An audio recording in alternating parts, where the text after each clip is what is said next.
वचन को शुरू करने से पहले मैं आपको अपने कलीसिया के एक किस्से के बारे में बताना चाहता हूं जो परमेश्वर ने मुझे इंस्पायर किया यहां पर बोलने के लिए।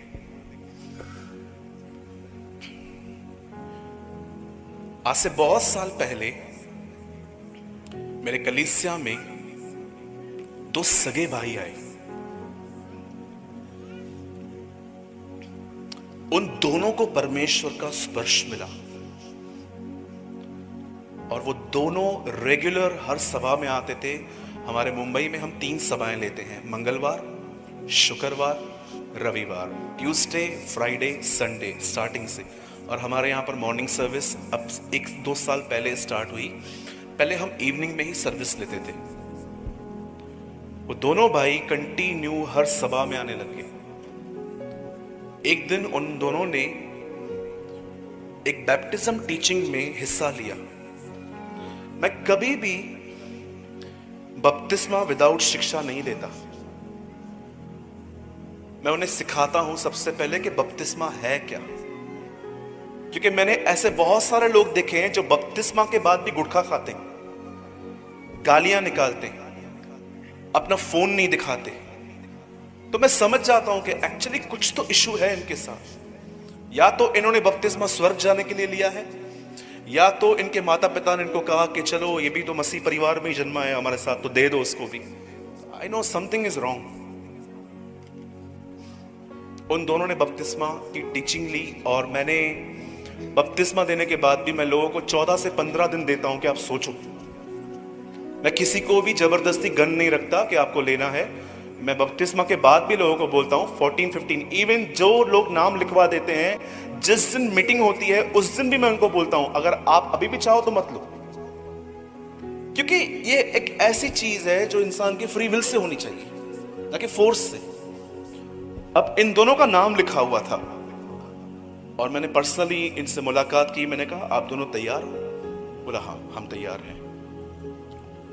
बपतिस्मा का दिन आया, मैं पानी में उतरा, उनको भी बुलाया और हम 2 लोगों ने मिलके उसे बपतिस्मा दिया और एक ही दिन पे दोनों ने बपतिस्मा लिया।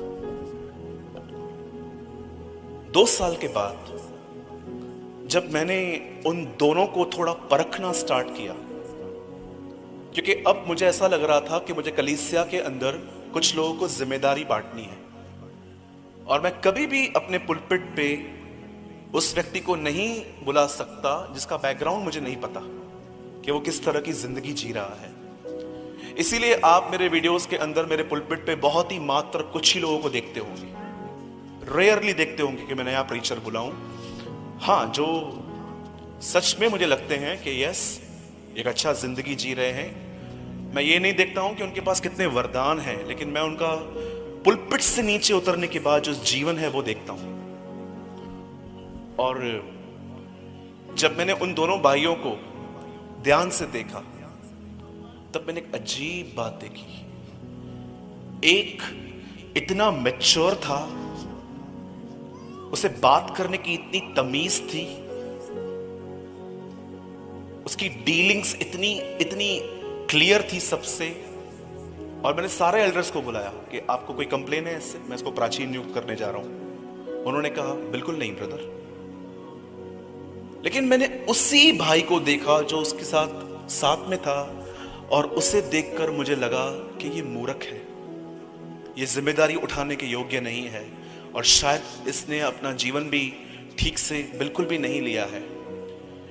एक रात मैं सोच रहा था प्रभु क्या कारण है, ये दोनों सेम डे पे चर्च में आए, सेम डे पे बैप्टिज्म लिया।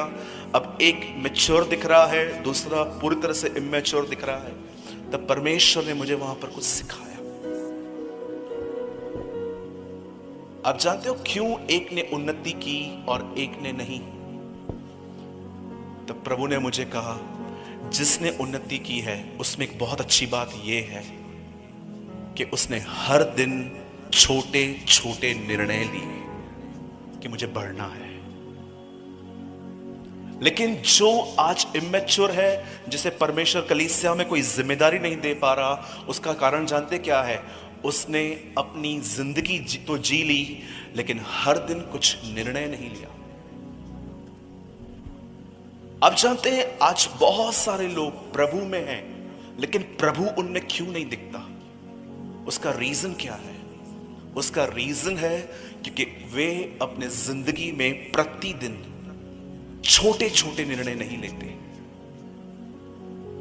आप जानते हैं अधिक खाने वाले अधिक प्रार्थना नहीं कर सकते। यहां पर एक निर्णय लेना पड़ता है कि मैं थोड़ा कम खाऊंगा।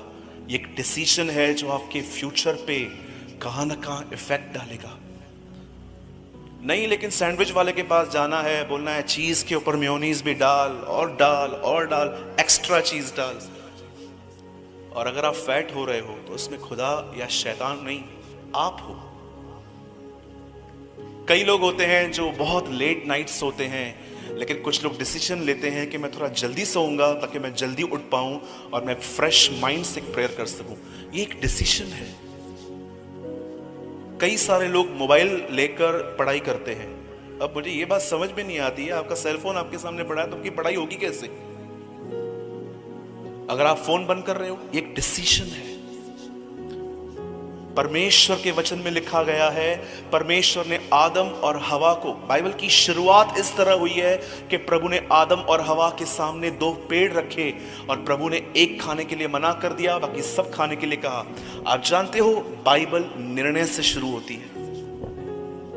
जक्कई ने 1 रुपया नहीं दिया था किसी को, लेकिन उसने निर्णय लिया कि जिसको लूटा है सबको वापस कर दूंगा। यीशु ने उसका निर्णय देखकर कहा, आज इस घर में उद्धार आया है।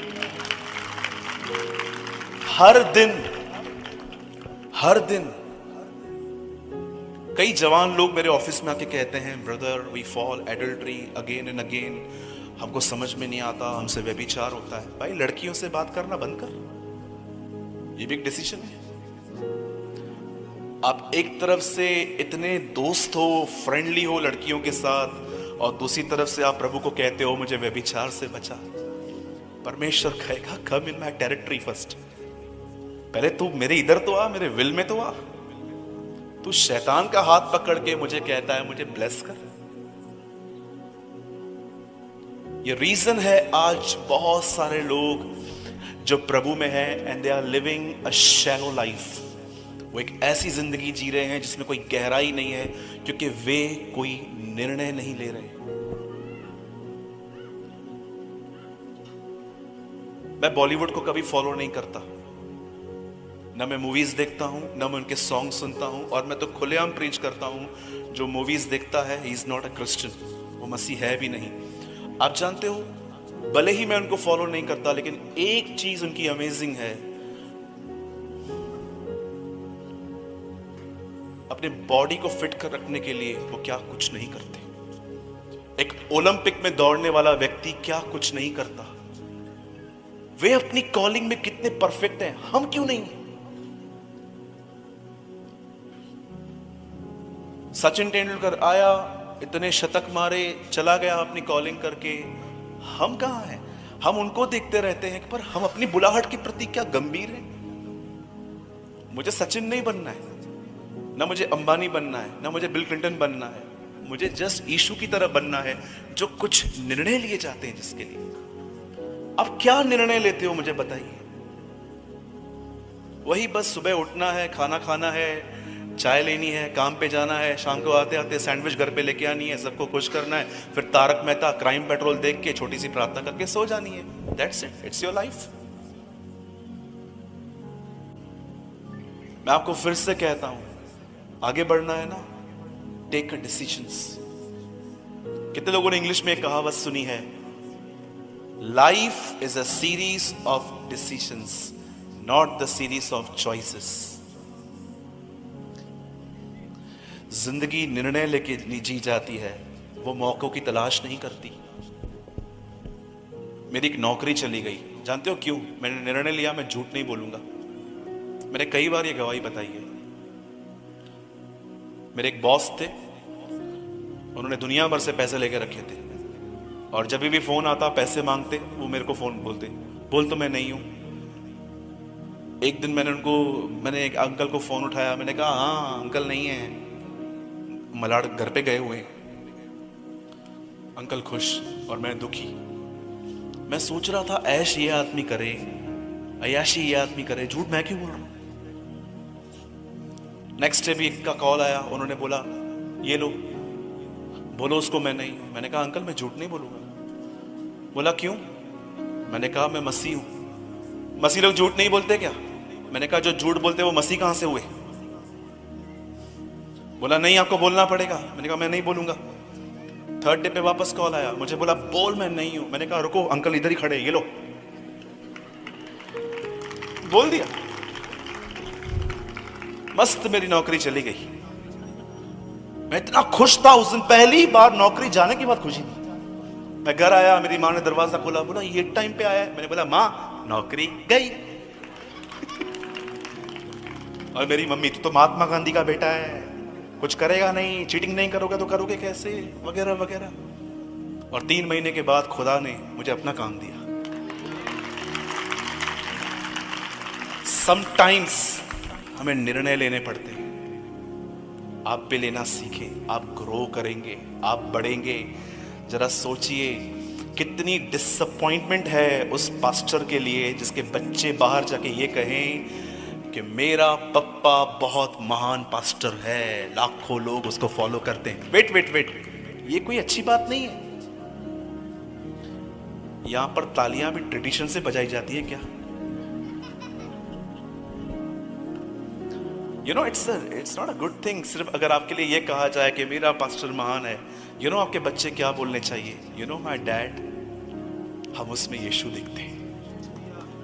That is a thing. हमारी फैमिली हमारे लिए ये कहनी चाहिए, बोलो यीशु मसीह की। ब्रदर आपने डिसीजन से क्यों शुरू किया? क्योंकि आज का संदेश सुनने के बाद भी आपको आज एक डिसीजन लेना है। और अगर आपने नहीं लिया, you are coming 45 minutes waste. पैसा आना जाना, एनर्जी सब वेस्ट। हाँ ब्रदर आए थे बॉम्बे से, हम देख कर आए, चश्मा पहन के खड़ा हुआ, फोटो भी खिंचाइए। देखो कुछ नहीं होगा इसका। आज जो सुनाने वाला हूं मैं आपको, उसको पढ़ के उसको समझ के कुछ निर्णय लीजिए। हो सकता है ये हमारी आखिरी सभा हो, कल सुबह हमारा प्रभु आ जाए। एवरीथिंग इज पॉसिबल, हो सकता है। और जितने भी प्रभु के दास हैं, मैं बहुत छोटा हूं। मैं जब यहाँ पर आया तो मैं थोड़ा एम्बैरेस भी फील कर रहा था, क्योंकि बहुत सारे हमारे बुजुर्ग पास्टर भी यहाँ पर हैं। लेकिन फिर भी मैं एक बात आपको कहूँगा, जितने पास्टर्स हैं, वन थिंग, छोटा मुंह बड़ी बात है थोड़ी, मैं जानता हूँ, लेकिन मैं कह देता हूँ, जब भी आप में से किसी भी प्रभु के दास को प्रचार करने का मौका मिले,